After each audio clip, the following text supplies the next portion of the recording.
Welcome to the Firing Squad podcast, where four guys talk about blazing hot topics that they discuss when no one else is around. No fluff, no bull. They tell it like it is. And now, here is the squad.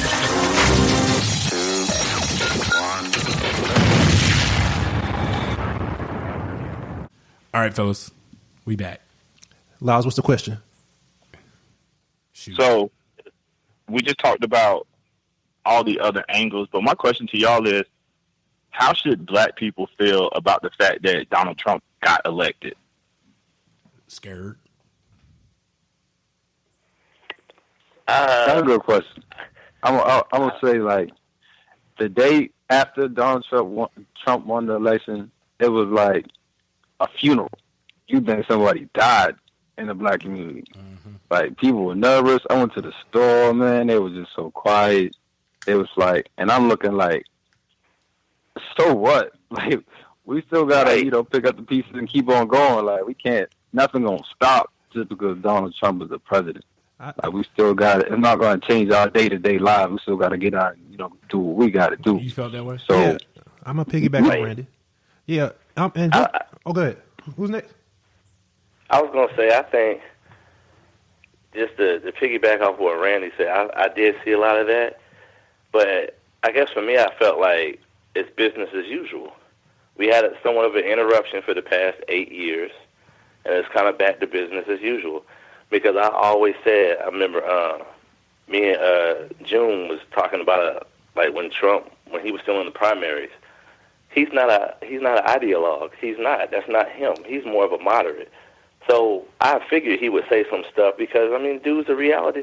He's known for his money, but dude is kind of like really a reality star, like for real. But listen. So he's going to say, he's playing a role. He's going to say what he needs to say to get what he needs to get. So I don't think it's going to be, I think a lot of Trump supporters are going to be really disappointed because of stuff they think he's going to do, he's not. So for me, I thought, well, okay, business as usual. How it was when the last Republican was in office. I don't know. I don't believe that. Bro, what you said about how black people acted, the reason I asked this question is because I think there was two factions. There's the ones who kind of think more kind of like Creek, and probably like us because we are very aware of what's going on around us, where the fact that it was more of a validation for us of how America is.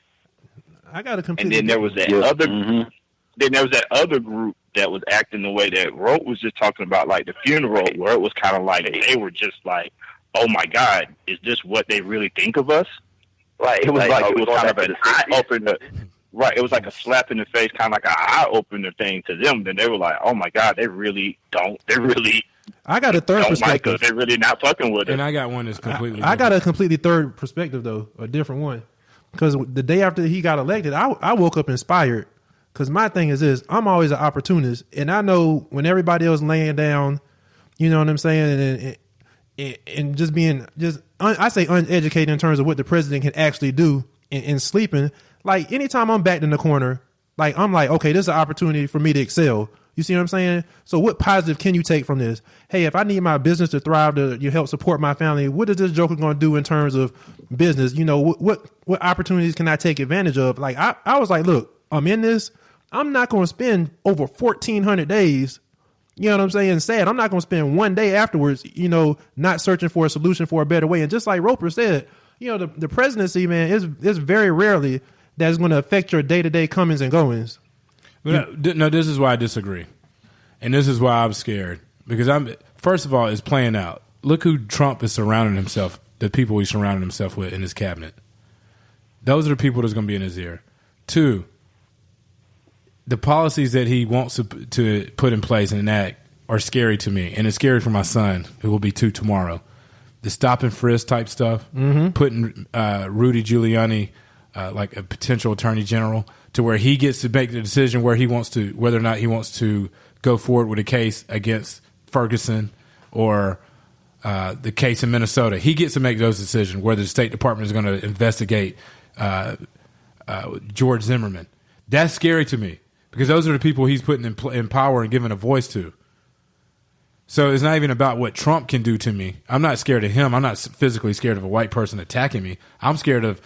Maybe it's because I just watched 13 or the Netflix. 13. Yeah. Maybe I just watched that 13. and that mass incarceration and seeing those type things is scary to me. But that's what scares me. It's not what he can physically do to me. It's just the people he surrounds Brown, himself newly with. woke. I mean, that's crazy. And what do you think about the fact that? And it's crazy. The crazy thing to me is that, and I think that we were talking about this earlier on the chat, is that the sensible Republicans are distancing themselves from him. Like, they don't even want to be in his cabinet. How Ben Carson gonna come out and say he don't want a cabinet spot, but because he's not qualified, but he gonna run for president? Yeah, Man, he get Coon of the doggone week award. Something's wrong with that dude, man. Some people smart that they damn stupid. yeah. Like no common sense. Like, how you say you're not you don't have experience, but you thought you had enough experience to run for president? Like, right, but you don't have experience to be a cabinet. he don't want to be involved. But to what you're saying, Lance, is that the sensible Republicans, the smart ones, the ones that could help, that could do some that not help, but the ones who aren't going to just be crazy, are distancing themselves. They don't want anything to do with this Trump administration. So now you left with this pot. Lindsey Graham from South You Carolina. left with this. Oh, and you know Lindsey Graham gay too. Pot. Yeah. Oh yeah. They everywhere, Lance. I told you. Go look on the podcast before this. And I told you. You left with this. You left with this pile of degenerates, man. That's just out there. Like, now you're getting Steve Bannon's, and you're getting Steve Bannon's. You're getting the Rudy Giuliani. And you know how many powerful Jewish people there are in America? Yeah. You know how many powerful Jewish people are? And Bannon is like an anti-Semite. Like, he says some anti-Semitic stuff. He's picked at the Holocaust on his website. So even the illusion of, Republicans having the House and, Congress and blah, blah, blah, like Lau said, that's not as black and white as it used to be, no pun intended. You see what I'm saying? Because you do have a section of them who represent people that, are quote unquote shocked that Trump won and not in line with this stuff. Even like, what's that? The Harvard Young Republicans Club was like, man, F Trump. I hate. What about the? I was gonna say I hate. What about all of the stuff that, from what you were saying, Lance? What about all of the incidents right after the election? The all of the overtly racist incidents, like the KKK coming out marching in support and marching in celebration, not support, marching in celebration. Racist graffiti popping up. People on TV just feeling like they can say whatever the hell they want. Or this public official in West Virginia, here's her quote on Facebook, Pamela Ramsey Taylor.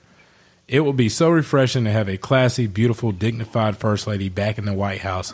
I'm tired of seeing the ape in heels. Yeah, she looked like a damn Twitter egg. That's what damn Charlamagne said, man. She's so worse. And then, and this is just happening in Columbia, South Carolina. One of our homeboys, Cam, and I know him through Elliot, but his Cam's wife works with Elliot in HR, and she went to Cosmoprof. I've never even heard of it. Oh yeah, I saw that.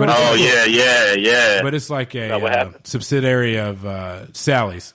She went 15 minutes before they closed. The hair store. And Larisha's like extremely professional, HR professional, so she handles herself well.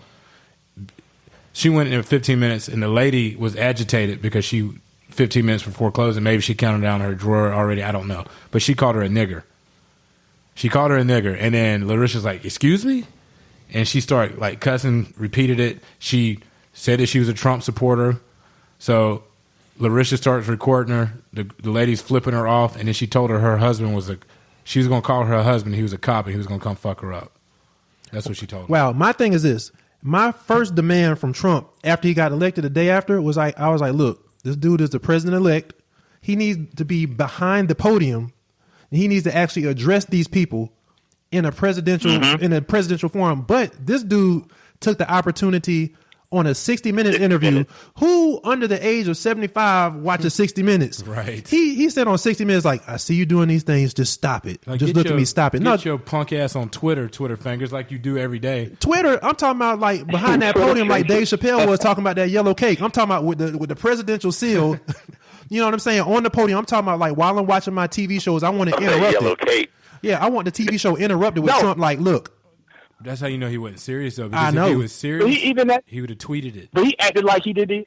But he acted like he didn't even know that the stuff was happening. That was the dumb shit that I was like you said, Ham.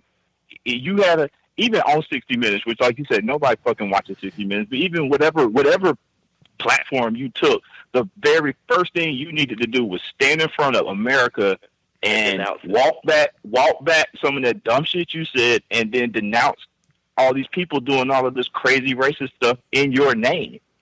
Because that's what they're doing it in his name. And he had to get asked a question in the interview. The interviewer had to prompt him on it, and even then, he was kind of like, "Oh, that's happening," and then he was like, "Yeah, if you're doing that, stop it." If you're doing that, you see what I'm saying? Only 1 out of 5 black people watch 60 Minutes. How many of us is it, Clouds? You know. I saw the blurb. I saw the blurb on social media. I wasn't even watching it. I have the. Then I watched it after that. I do subscribe to the 60 Minutes app. I ain't gonna lie. Okay, so question to you, sneakerheads: are you guys gonna buy New Balance still?